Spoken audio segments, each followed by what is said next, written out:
Hey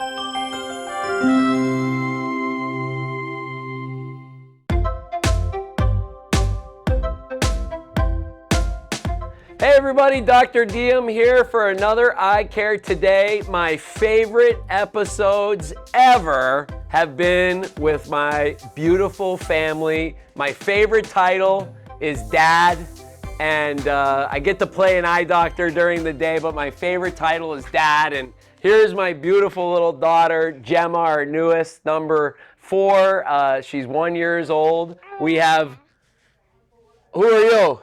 Miles, he's 4, and Franklin, how old are you, pal? 7.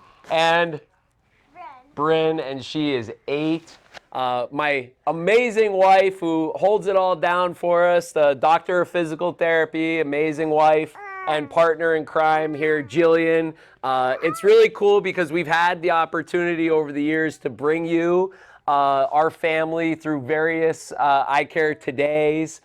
Bryn, Franklin have been on checking their eyes, talking to you about the visual development of children, and that's what we're going to talk about today. Before we do that, I want to remind you of all of our wonderful locations. We are located here on the Airport Beltway in Hazel Township, Pennsylvania, 281 Airport Road, flagship office, wonderful location, expanded waiting area.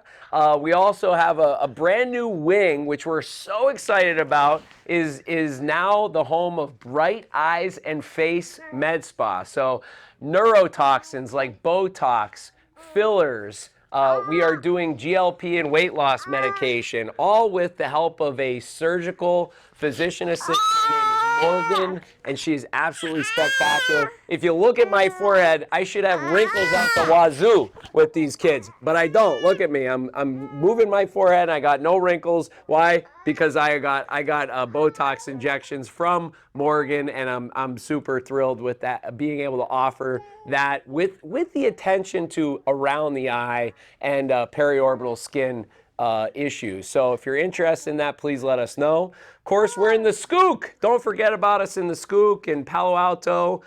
Beautiful location, West Bacon Street, 541 West Bacon Street. We're very excited about our office in the Skook. Don't forget, we are in Stroudsburg in our Tannersville location, which is also where we're going to have our other branch satellite of our Bright Eyes and Face Med Spa in Tannersville. Great location. Dr. Bellinger, Dr. Olzinski, Dr. Kislin are in our Tannersville location.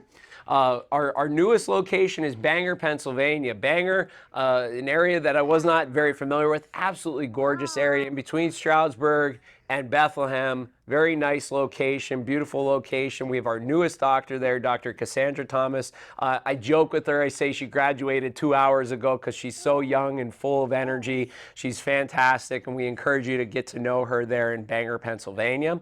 And Nanticoke, we've had a wonderful time bringing our brand of eye care to the Wyoming Valley, our family-centered, patient-focused care to the Wyoming Valley. We have Dr. Allie Wylam there, and she does not make kids cry. No, she doesn't. What'd you take for her?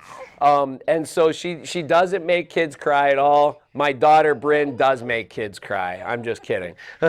So we want to come to you today and talk about, it's back to school, right? Yeah. School's coming. Are you guys ready?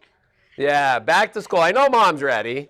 I know Miles isn't quite ready. Gemma isn't quite ready. But we have a really neat sort of evolution of eye care here. Bryn 8, Franklin 7. We're going to talk about 8 and 7, the eye exam of an 8 and a 7-year-old. 8 and a 7-year-old, what we're doing is we're transitioning from learning to read to reading to learn. So Bryn, I want to ask you about going to 3rd grade. We're going to 3rd grade, and we did 2nd grade. In 2nd grade, did you have to look up at a board at all? What was going on the board? Writing. So we were learning how to write. We were learning certain words, right? And did you have to copy those things down? So we have to look at the board we have to be able to see it clearly, which requires clear distance vision. So at this age 8, is where we're really starting to see the beginning of nearsightedness and myopia. So this is a really important thing. And then we have to look back at our paper and be able to focus from distance to near. So our focusing system is very important at this age as well. Now, Franklin, I'm going to go to you. You were in grade what last year? 1. You were in grade 1, first grade. And what were some of the things that you were doing in first grade? Well, doing stuff on the smart board. The smart board. Thank you. And tell me a little bit about the smart board. So it's a screen. It got like apps like where it like helps you learn. Like It has apps that help you learn. It has AI probably, I don't know. But you know, the thing about smart boards that I hear a lot from kids, because we don't have blackboards anymore, we have smart boards. Smart boards, often we have glare, there's different angles, you know, so we have to take into consideration, again, astigmatism, our distance vision, our clarity at distance, focusing from far to close. So at this age, kindergarten, first grade, second grade, third grade, please, I beg you, we need to get our children in for an eye exam. So you'll see some videos here. What are we doing? We're taking an assessment of our children's eye shape. We're taking an assessment of our eye length. It's a quick, easy assessment. It gives us the ability to check our patient's eyes to see how they see in the distance to determine if we need glasses. So one of the other things that I hear all the time is this concern about letter reversals and identifying letters correctly. And so we can take your eye exam even one step further. So not only we check your distance vision and how well you're seeing the distance, not only do we check the way our eyes focus together as a team, because that's very important, we also check how our two eyes are going to be moving along a page together. So this is something we could do with a test that's called the right eye reading assessment. The right eye reading assessment, you'll see my daughter Bryn took this right eye reading assessment just a few moments ago. And what it did was took an age-appropriate reading text, allowed her to read through that text, and it actually has infrared eye trackers built into the machine, looks at the eyes and how they're moving along that text, and tells us, are both eyes looking where they should? Are we following along as we should? Because we don't look at every letter in every word. We jump from one word to the next, and we do these quick, very, very synchronized eye movements called saccades. So we'll measure saccades in the office. We'll sometimes have patients look from one finger to the next, up, down, in, out, and we'll look at how those two eyes are working together as a team. But we have this great technology that measures it and analyzes it and gives us a score, and also asks the patient about their comprehension. So if you're concerned about your child's ability to read, and they're entering third grade, second grade, we really should be able to read, you know, some simple text at that point. And, you know, again, checking our vision, making sure we're able to see good far, make sure we're able to focus close, which is a different measurement than a lot of times what we get in our nurse school assessments and our pediatric vision assessments, because oftentimes they're checking both eyes together, not each eye individually, and not testing up close or looking for eye alignment. So this is one of the reasons why we want to get a comprehensive eye exam at an eye doctor and allow for that full comprehension to be done. So what do you say, guys? We having fun? yeah. Good. Don't forget, we're coming right back. We're going to talk about vision exams, eye exams for 4-year-olds and preschoolers. It's Miles' turn.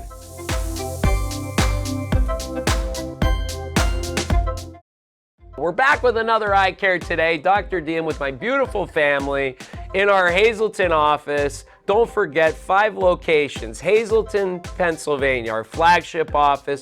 Beautiful location, new renovations, just a fantastic opportunity to come in, all ages. Something really exciting we have in our Hazleton office, also in our other locations, but started in our Hazleton office, our new macular degeneration treatment called Valeda, photobiomodulation. So Valeda is the first of its kind dry macular degeneration treatment. Never before was there a treatment for dry macular degeneration. Dr. Kislin had just did a few fantastic eye care todays on Valeda. So if you're not familiar with Valeda, please go on to sspdtv.com, look at our eye care today recordings. You'll see some great information on there. We also have it on our website, so feel free to check that out.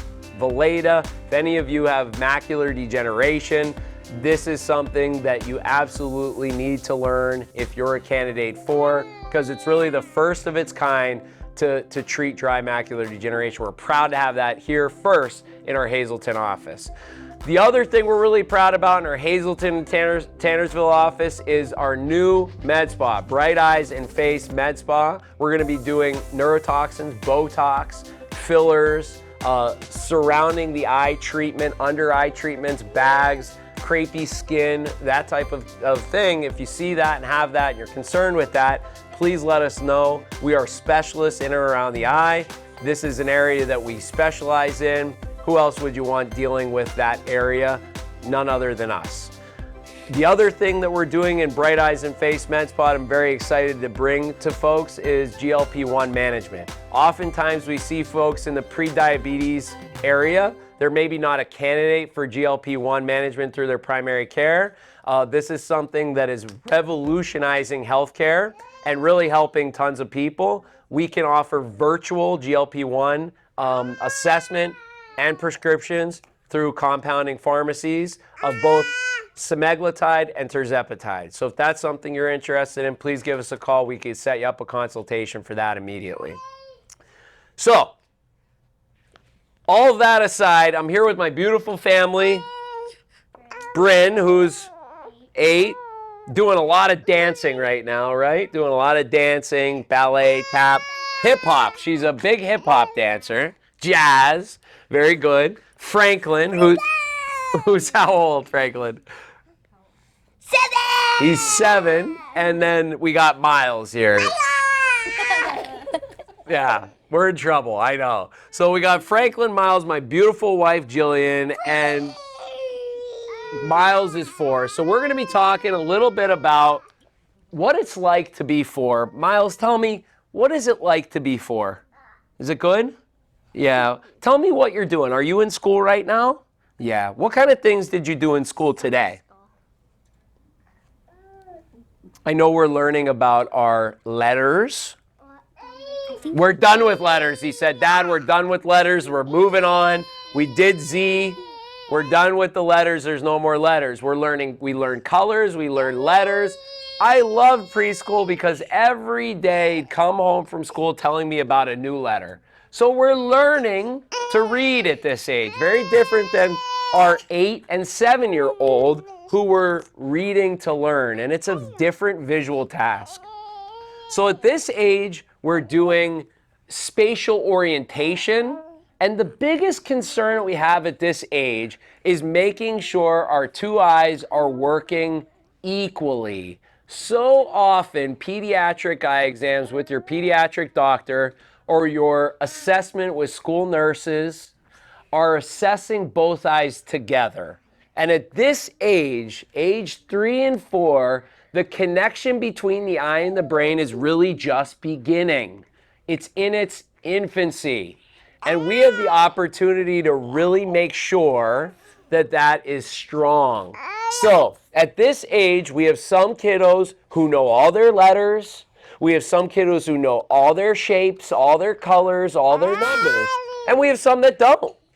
And that's perfectly fine because at this age, we're able to do a lot.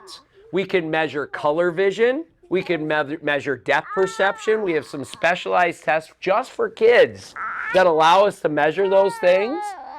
And again, if we have a child or a kiddo who's nonverbal, we could do everything objectively. And so what we'll want to really do is make sure at this age that both eyes are firing on all cylinders so we could develop our motor skills, our large motor skills, and our fine motor skills. So a lot of times I'll hear friends of mine who have children in around the same age, when do I bring my kiddo in for an eye exam? Absolutely age 3. If we've missed the opportunity before age 3, it's got to be age 3. Why? Age 3 is the beginning of preschool. It's when we're learning our letters. It's really when we're starting to put things together, and that's what's happening at age 3. So very important that we do that. So age 3, we're getting our ability to see letters, learn letters. Miles, what's your favorite letter? C. C is a great letter, right? It's right before D. I thought you might say D because of our name. We're not the Deems. We're not the Deoms. We're the D-E-O-N-S. Deom. That's right. So when they get a little cranky, I get them fired up by doing that little chant, and they start to get excited about life. But anyway, you know, again, we really want to focus on vision. We want to focus on the overall health of the eye and the connection between the eye and the brain so that we could develop large motor skills, fine motor skills. And again, we could do that without any feedback. So age 7 and 8, that's when, you know, it's coming out in the wash. That's when we're having difficulty maybe keeping up with stuff at school. Age 3 and 4, preschool, at that point, a lot of kids, they're keeping up just fine because they're not being tested. But that's when we want to find out, before it comes out in the wash, before they get to a point where they're behind in school. So the other thing that's really important that I just hit on here was school activities and activities outside of school. So Bryn's doing dance, softball, other sports. Franklin, baseball, soccer. What else are you doing? Piano.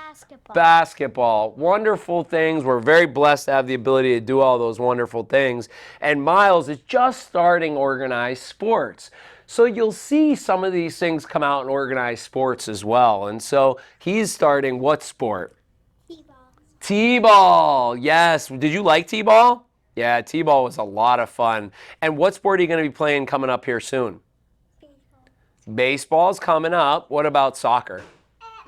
Yeah, soccer. So soccer, baseball, T-ball, all require high levels of eye-hand coordination. People say hand-eye. I don't like that. It's eye-hand coordination because vision always comes first. More than 25% of kids get missed in school screenings, pediatric eye exams, and approximately 60% of school-age children need some form of vision correction. So if you've missed before age 3 and your kiddo's 3, we need to get them in for a comprehensive eye exam, and absolutely every year before school, just like these knuckleheads, I always say. I love them. So we're coming right back. Don't forget Eyecare today with our gem. Baby number 4, our 1-year-old Gemma. We're going to learn about infant vision coming right back up.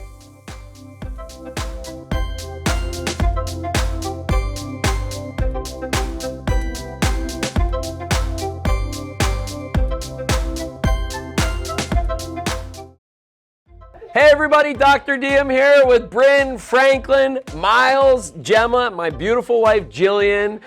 We're here on another Eyecare today, and man, I'm just sitting here thinking about the first time we did this with little baby Bryn. She sat on my lap like a little sweetheart, and we thought, you know, she goo-goo gaga, and we thought, oh my goodness, she's being silly. You know, what is everybody gonna think? And now it's complete chaos. And it's basically like that everywhere we go. So we're totally okay with it. We're bringing you a taste of our reality in life, and I couldn't be more grateful and happy to do that because, again, my favorite title is Dad, and I get to be a dad of these kids, and it's an absolute blessing to do that. And one of my favorite things to do is watch your family grow. I love the opportunity to see kids go through school, go off to college or get a job and just develop. It's really fun to see, you know, kids come in every year and watch them grow and change and develop and hear different things about their life and watch them succeed. And we really think that vision is a cornerstone of that. And so, you know, we talked about 8 and 7 and 4-year-olds. Now we're going to talk about this cute little baby, our Gemma, our gem. Baby number 4, the one that could do no wrong and will be ultimately very spoiled.